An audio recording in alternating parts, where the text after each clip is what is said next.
On the 7th of August, 1941, in the city of Calcutta, a man died.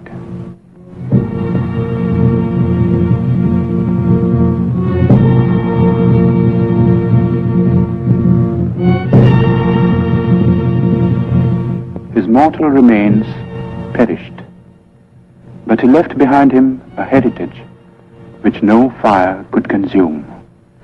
It is a heritage of words and music and poetry, of ideas and of ideals, and it has the power to move us, to inspire us, today and in the days to come. We, who owe him so much, salute his memory.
Founded in the year 1690 by an Englishman named Job Charnock, Calcutta, 100 years ago, was a thriving metropolis.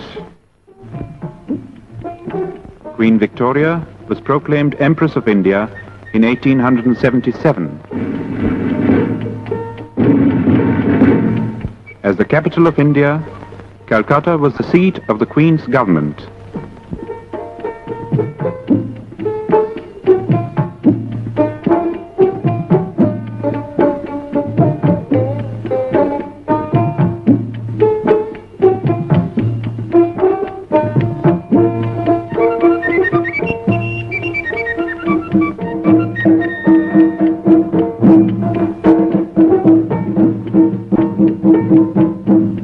In the northern part of the sprawling city, in the area known as Jorashako in Chitpur, was the family residence of the Tagores. The Tagores had an impressive lineage. It dated back to the first group of learned Brahmins that came from Kannauj and settled in Bengal in the 8th century. 1,000 years later, Panchanan, a descendant, came to the new city of Calcutta and found a lucrative position with a British shipping company.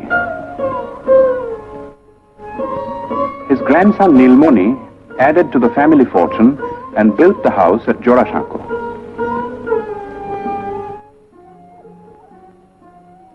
The peak was reached with Nilmoni's grandson, one of the most brilliant and colorful figures of the 19th century. Rabindranath Tagore combined cultured sophistication with a largeness of heart and a rare degree of business acumen. Coal, sugar, indigo, exports, banking, newspaper. There was no end to his enterprises, and he succeeded in all. If his earnings were fabulous, so were his spendings.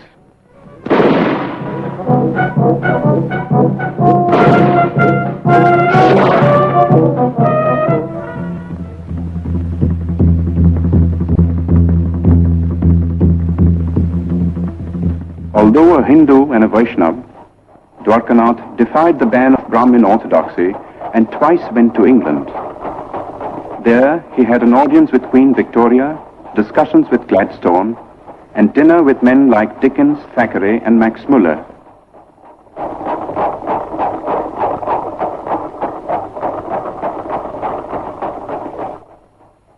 Shortly before his death in England, Dwarkanath had written to his eldest son in Calcutta, reproving him for neglecting the family's business affairs.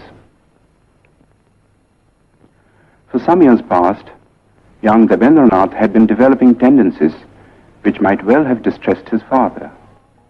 It began in a burning cart. The last rites were being administered to Rabindranath's grandmother. Not far away, on the riverbank, sat Rabindranath. Like many a rich man's son, he had been leading a wayward life. But tonight, he was overcome by a strange feeling.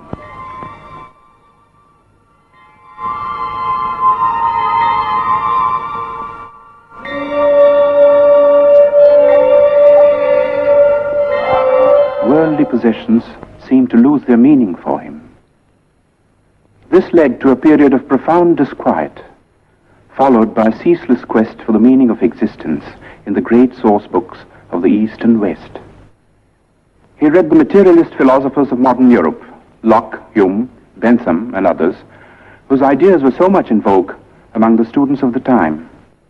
Then he learned Sanskrit and read the Mahabharata. But peace of mind would not come until one day he chanced upon a torn page of a Sanskrit book. There was a sloka in it which said, "God is supreme and all-pervading. Enjoy by renunciation. Covet not another's wealth." This was a page of the Ishopanishad, edited by Raja Ram Mohan Rai. Ram Mohan had been a close friend of Dwarkanath's. As a boy, Rabindranath had a deep and silent admiration for the man. But the greatness of the Raja's vision and the magnitude and nobility of the tasks he had set before himself were beyond the boy's comprehension. Ram Mohan lived in times when India's spiritual heritage was being submerged in ritual and superstition.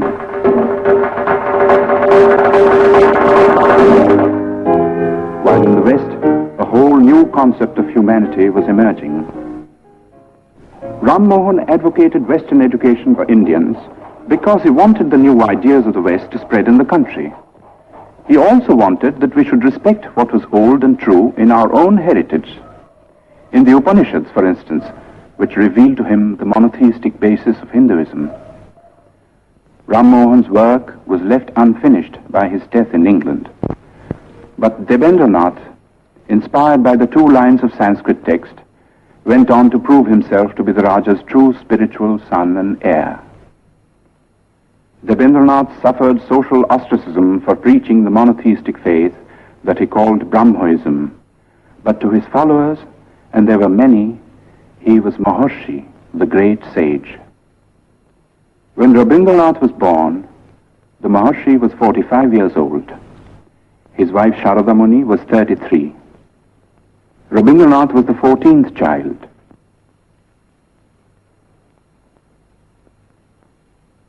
The eldest was Dijendranath, poet, philosopher, mathematician.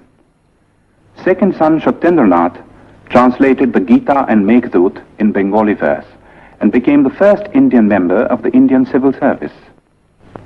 The 5th son Jyotirindranath was a born musician, translated Molière and Sanskrit dramas into Bengali, and wrote and staged some of the most popular Bengali plays of his time. Among the daughters was Swarna Kumari, the first woman novelist and the first woman to edit a journal in India. Indeed, it was a household which hummed with artistic activity.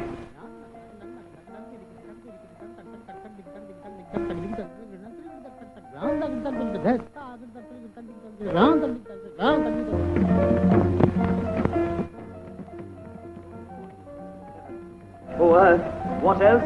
Else shall I couple hell? Oh, fie, hold my heart, and you, my sinews, grow not instant old, but bear me stiffly up. Remember thee? For Roby, the time hadn't yet come to participate in the activities of the elders. Going out in the street was forbidden too, and this was indeed a pity, for nothing seemed more fascinating to the boy than the world outside.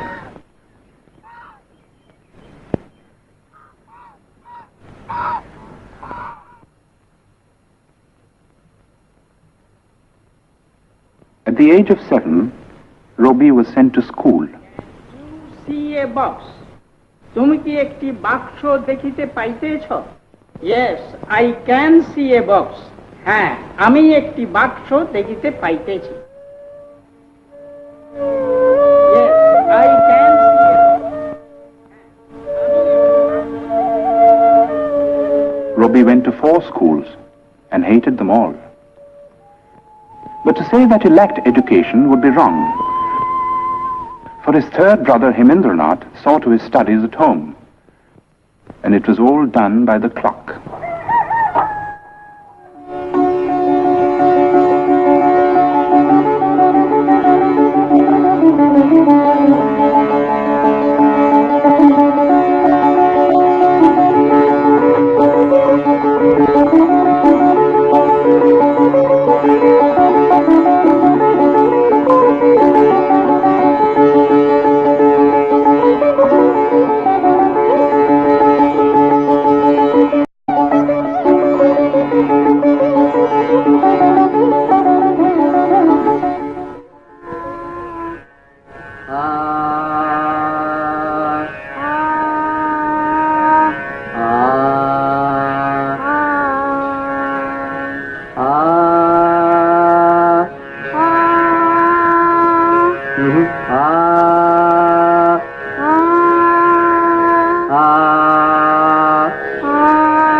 When Robbie was 12, Rabindranath went on a trip to North India and took the boy with him.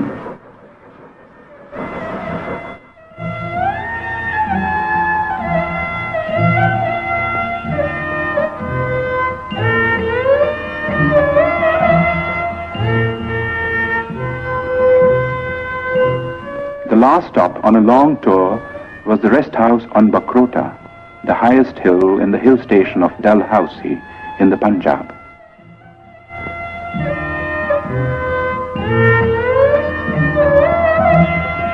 Robbie was told by his father to roam about on his own.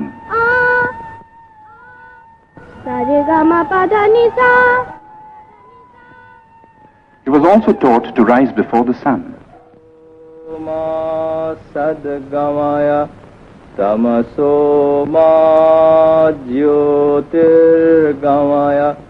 And to handle money and keep accounts.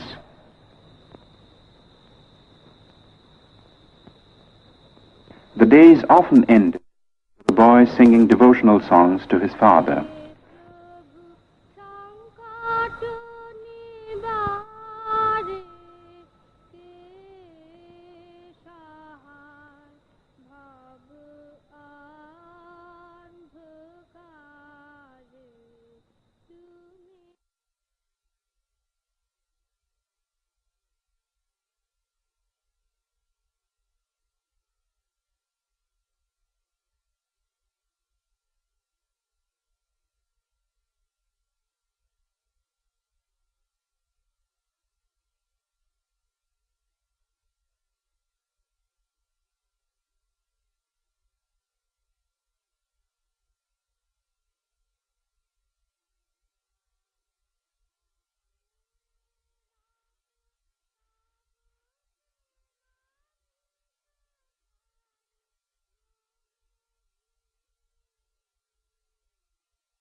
Robbie was 13 when his first book of verse, Kobi Kahini, came out.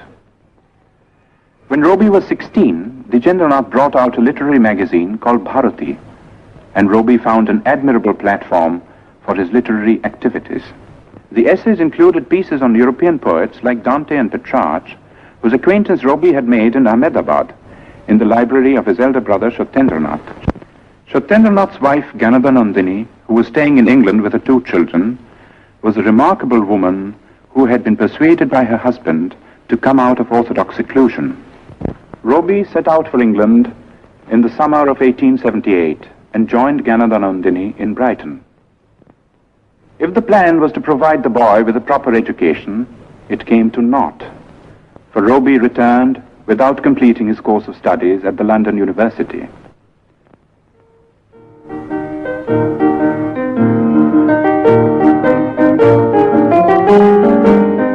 While in England, Rabindranath had become acquainted with Western music. Some of the tunes he had learned found their way into his enchanting opera, Valmiki Pratibha.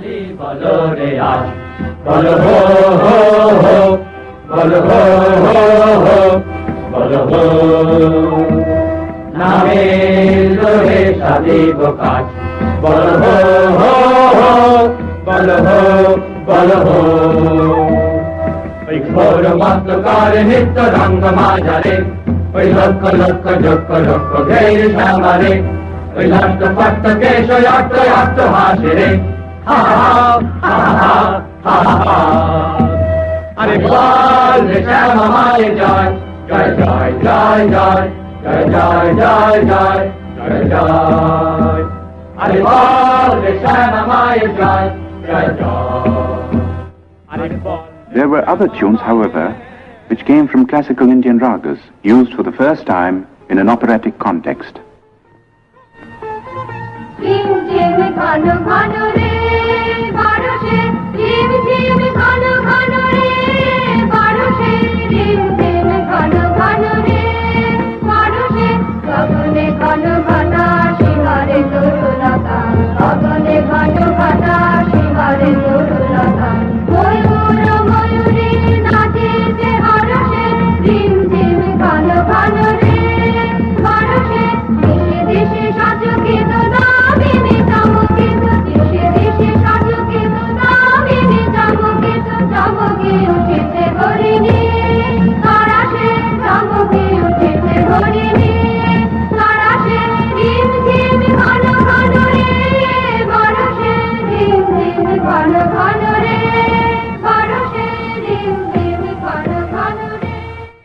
Valmiki Pratibha was staged in the Tagore residence with Rabindranath in the role of the bandit-turned-poet.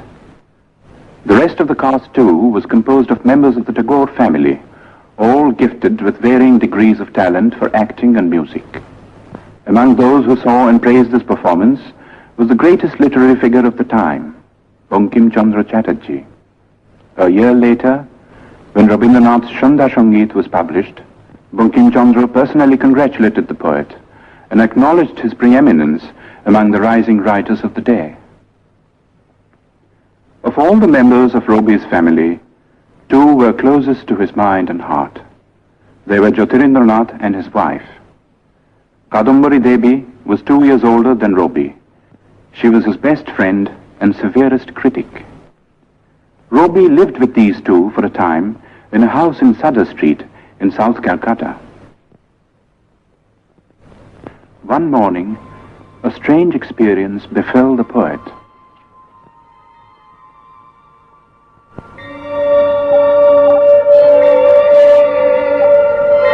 One day, while I stood watching at early dawn, the sun sending out its rays from behind the trees, I suddenly felt as if some ancient mist had in a moment lifted from my sight, and the morning light on the face of the world revealed an inner radiance of joy.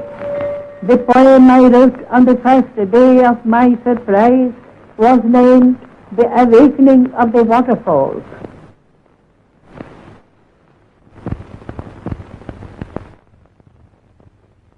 At the age of 22, Rabindranath married Bhavatarini Devi. The old-fashioned name was later changed to Mrinalini.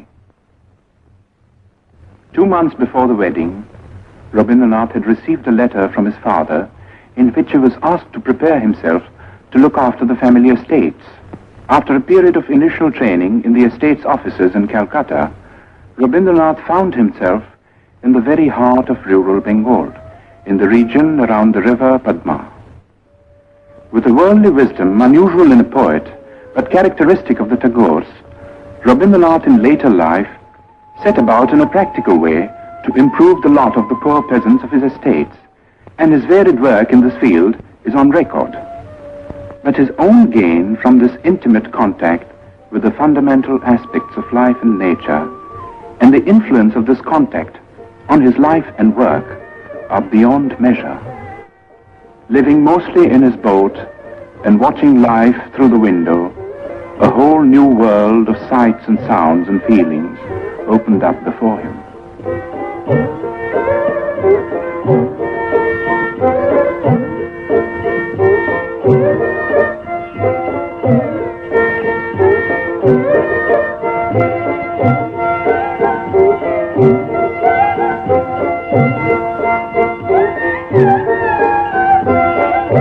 It was a world in which the moods of people and the moods of nature were inextricably interwoven. The people found room in a succession of great short stories, and nature in an outpouring of exquisite songs and poems. Dominant was the mood of the rains, exultant and terrible.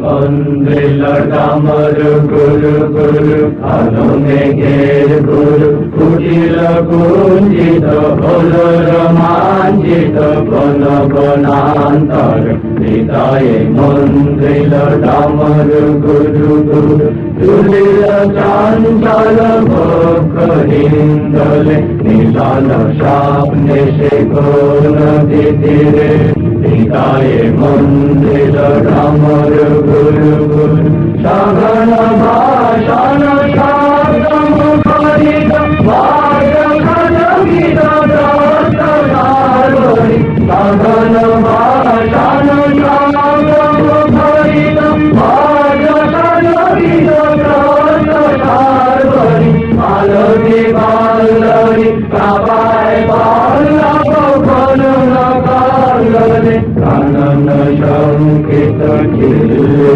Shankita Hridaye Mandela Damar Guru Guru Khalo Megher Guru Kutila Kunjita Tola Ramanjita.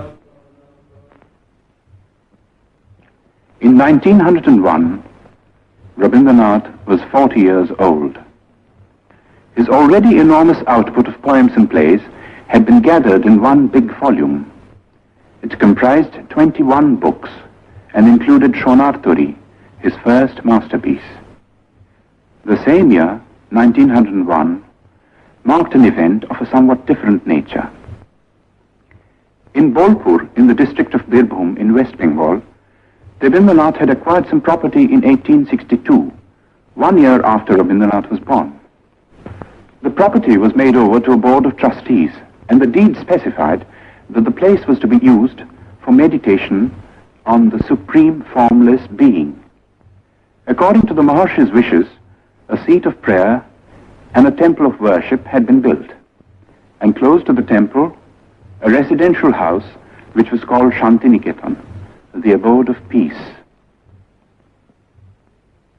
Rabindranath had been worrying about the education of his children, and had decided to start an experimental educational institution in Shantiniketan. It was to be a school, but not like the schools that had been the nightmare of his own childhood.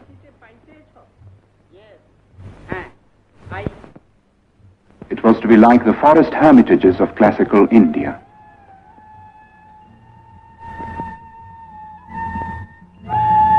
But to bring it into being was not an easy task. For one thing, it cost money. Rabindranath was obliged to sell, among other things, the copyright of his books. His wife added her bit by selling her wedding ornaments. 2 months after the school was opened, she was taken ill. 3 months later, at the age of 29, she died. For Rabindranath, it was the beginning of a series of personal tragedies. 9 months after his wife's death, his second daughter Renuka passed away. The hardest blow of all came 4 years later.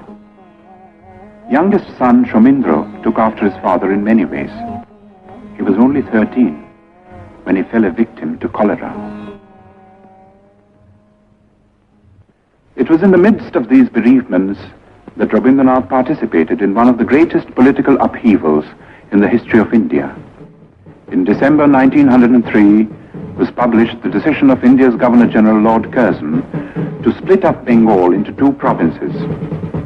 The idea was to create a separate province with a Muslim majority which would induce a rift between the two main religious groups and avert the possible growth of a united front against the government.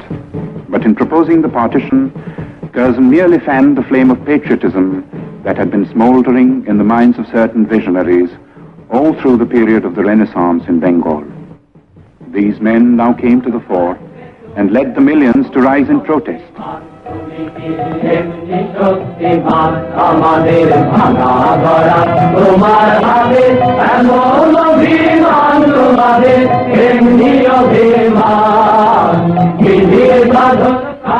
The series of stirring patriotic songs which Rabindranath composed for the occasion were sung in procession in the streets of Calcutta, with the poet himself in the lead.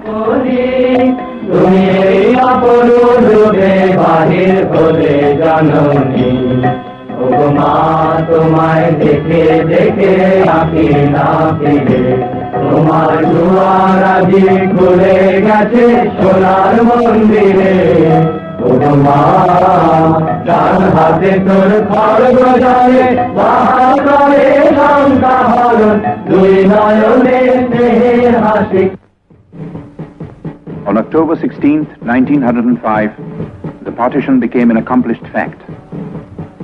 In a form of protest that only a poet could conceive, Rabindranath turned the black day into a mass festival of Rakhi Bandhan, the tying of the band of friendship.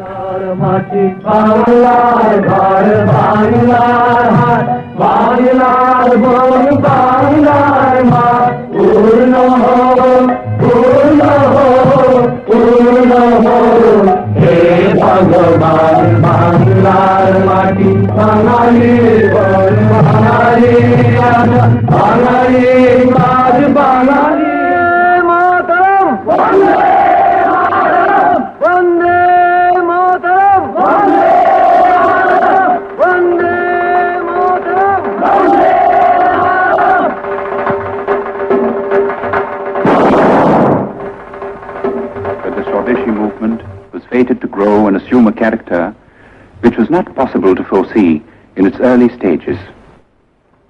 While admitting the bravery and patriotism of those who killed or were killed in a reckless bid for freedom, Rabindranath could not condone terrorism. He stated his credo in clear terms. The path of violence was not for India.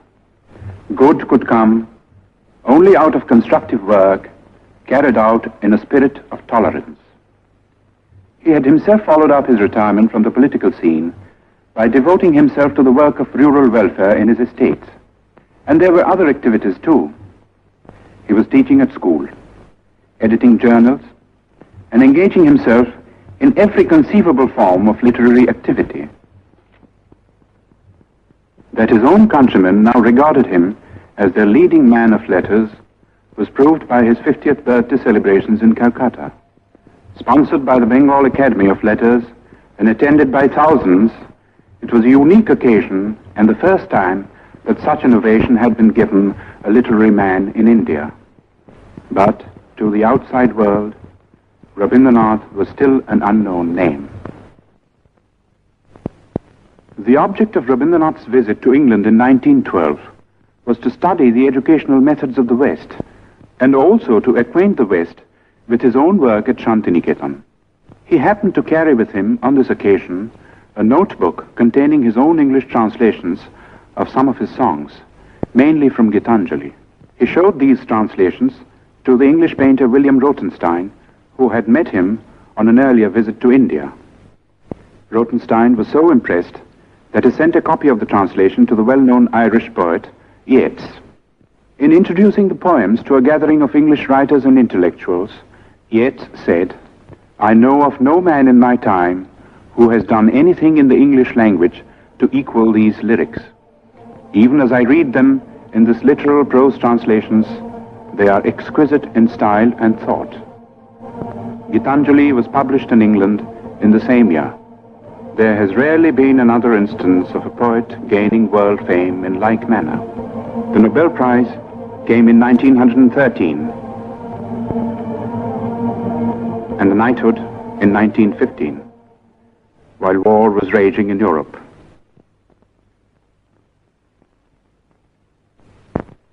Touring Entering the United States and Japan in 1916, Rabindranath made eloquent appeals for peace.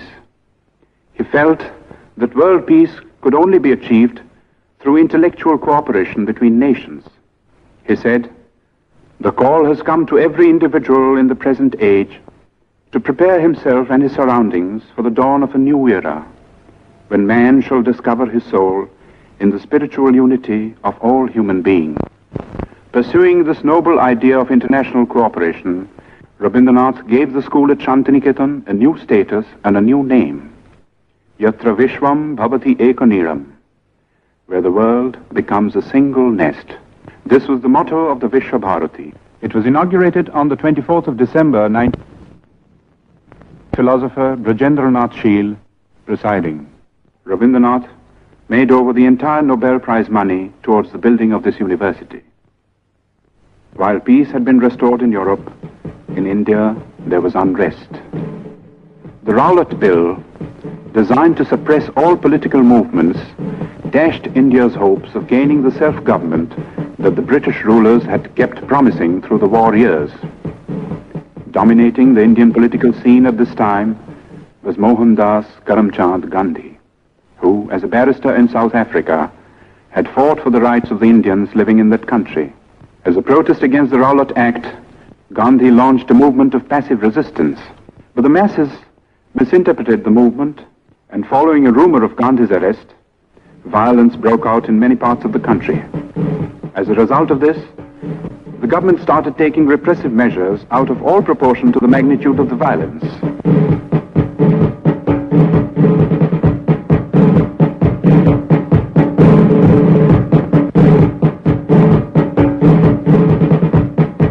In the Punjab, martial law was declared.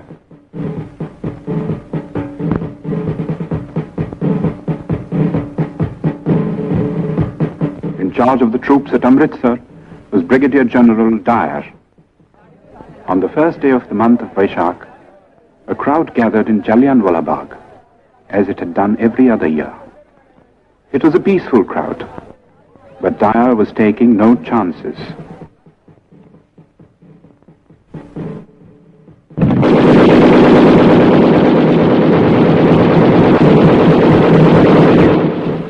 News of the Amritsar incident was suppressed by the government, but details filtered through to other parts of the country, and even to the abode of peace.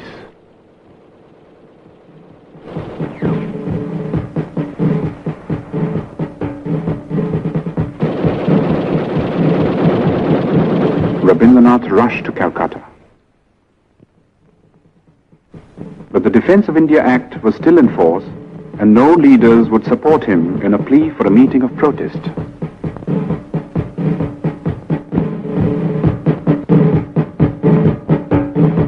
At 4 o'clock in the morning of May the 30th, Rabindranath finished writing a letter. It was addressed to the Viceroy. Condemning the government for the killing in the Punjab, Rabindranath ended by saying, "And I, for my part, wish to stand shorn of all special distinctions by the side of my countrymen, who, for their so-called insignificance, are liable to suffer degradation not fit for human beings. And these are the reasons which have painfully compelled me to ask Your Excellency to relieve me of my title of knighthood."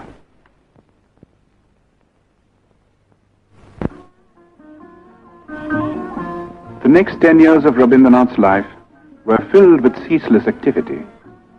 The urge to travel and the necessity to collect funds for his university took him to all parts of the world, and the West, as much as the East, welcomed him with open arms.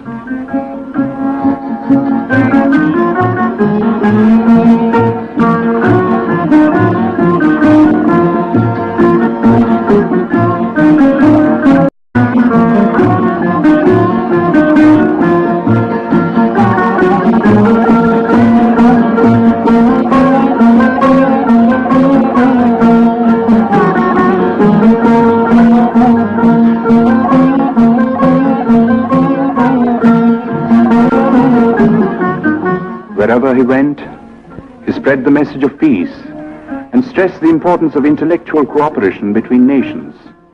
He said, "We ought to know that isolation of life and culture is not a thing of which any nation can be proud. In the human world, giving is exchanging. It is not one-sided." He also said, "I do not put my faith in any new institutions, but in the individuals all over the world who think clearly, feel nobly, and act rightly. They are the channels of moral truth." His great humanist ideas found an echo in the best minds of Europe, and some of them became his close friends.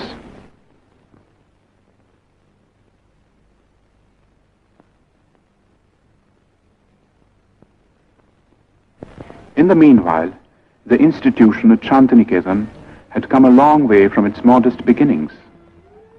Its scope for studies had greatly increased. There was Kalabhavan for the study of painting, under masters like Nandulal Bose.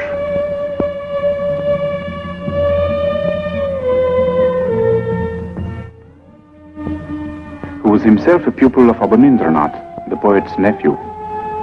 The Sangeet Bhavan, which neglected no branch of Indian music, had also grown under Dinendranath, another nephew of the poet. Special provisions were made for conducting Oriental studies, and scholars came from all over the world, stayed to lecture, for research, to exchange ideas. Such men were Levy, Winternitz, Lesny, Stenkonov. And there were some Europeans who did even more than that.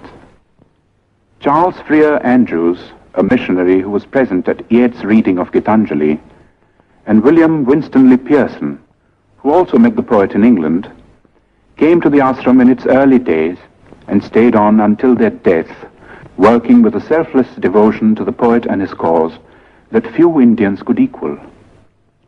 Leonard Elmhurst was another Englishman whom Tagore had met in America. He was drawn by the poet's personality, came over to Shantiniketan, and took charge of the School of Rural Handicrafts, another of Rabindranath's experiments, at Shurul, 2 miles from Shantiniketan. His last European tour began with a visit to Oxford, where he delivered the series of Hibbert lectures, which were later published as The Religion of Man. It was also on this last trip that Rabindranath went to Soviet Russia for the first time.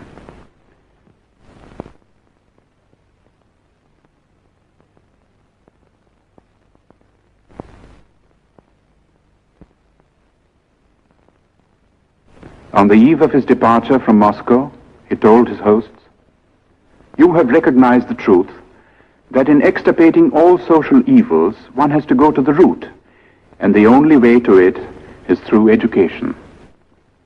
In Russia, as well as in other countries that he visited on this tour, Rabindranath held exhibitions of his paintings.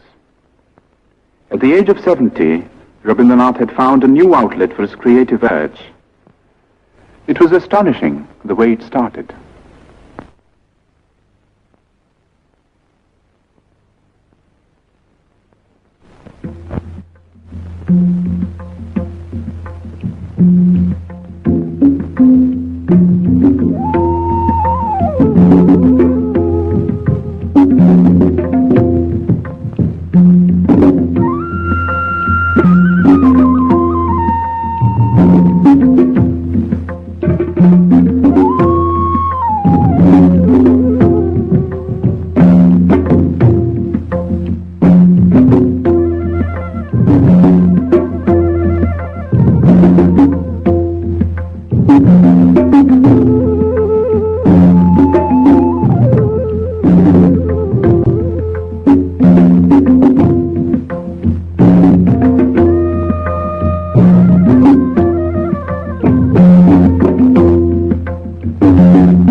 In 1931, the leading citizens of Calcutta united in an appeal to observe the poet's 70th birthday.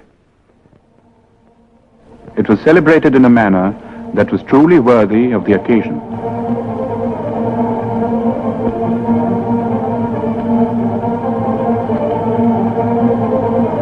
The Golden Book of Tagore was a testimony to the love and reverence that the intellectuals of the world bore for Rabindranath.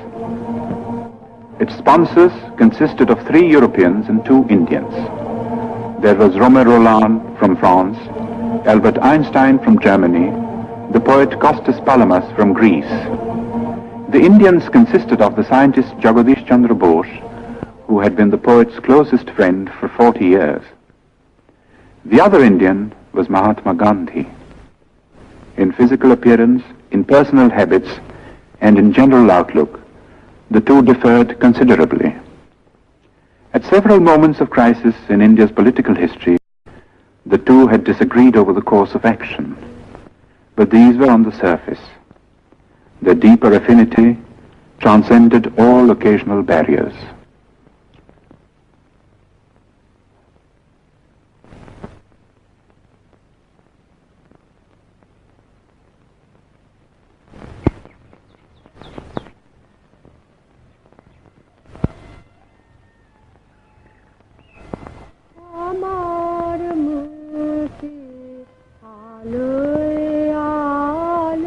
The last years of the poet's life were spent largely in his beloved Shantiniketan.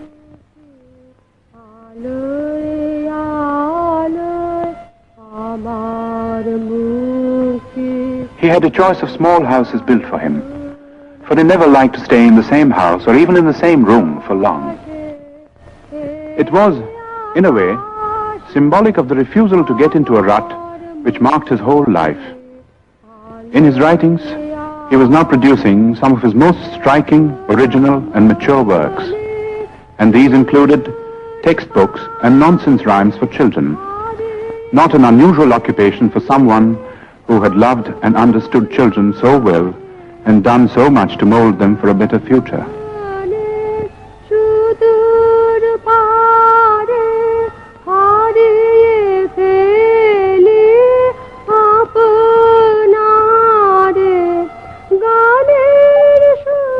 His health was failing, but calls of duty, which he was ever ready to answer, gave him little rest.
On the 7th of May, 1941, Rabindranath was 8 years old. 3 months later, he was to leave Shantiniketan, never to return.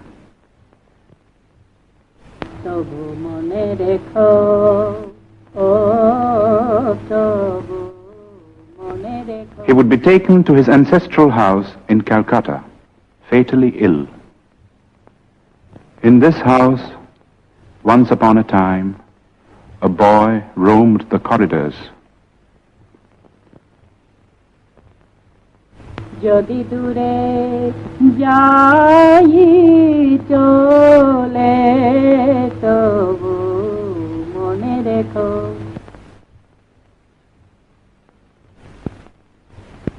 What is the fun of always writing and writing? When I take a father's pen or pencil and write upon his book just as he does, A, B, C, D, E, F, G, H, I, why do you get cross with me then, mother? You never say a word when father writes. When my father wastes such heaps of paper, mother, you don't seem to mind at all. But if I take only one sheet to make a boat with, you say, child, how troublesome you are. What do you think of father spoiling sheets and sheets of paper with black marks all over on both sides?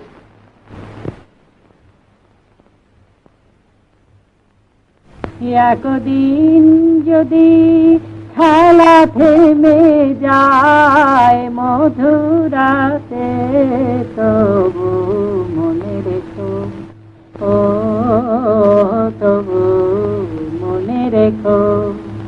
একদিন যদি বাধা পড়ে কাজে শারদ প্রাতে মনে রেখো, যদি পড়িয়া মনে ছলো ছলো জল নাই দেখা দেয় নয়ন কোণে তবু মনে রেখো।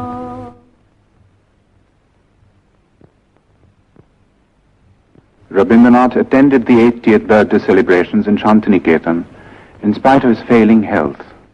Today, for the occasion, he had composed a message, his last message to the world. It was called The Crisis in Civilization.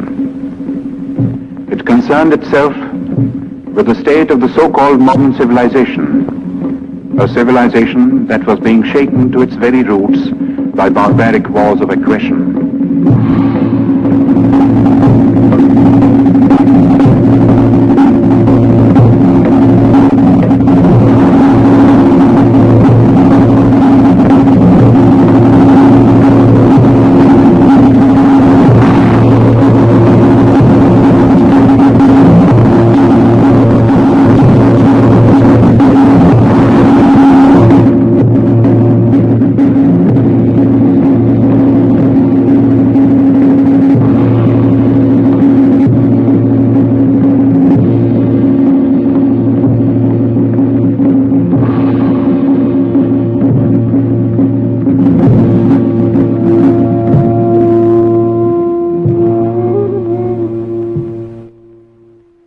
In the course of this message, Rabindranath said, I had at one time believed that the springs of civilization would issue out of the heart of Europe.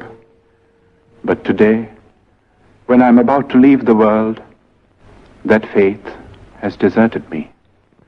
I look around and see the crumbling ruins of a proud civilization strewn like a vast heap of futility.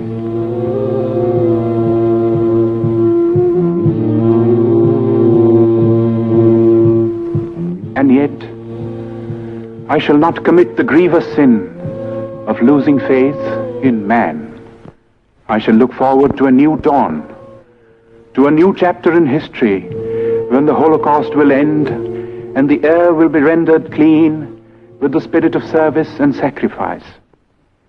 Perhaps the dawn will come from this horizon, from the east, where the sun rises. On that day, will unvanquished man retrace his path of conquest, surmounting all barriers to win back his lost human heritage.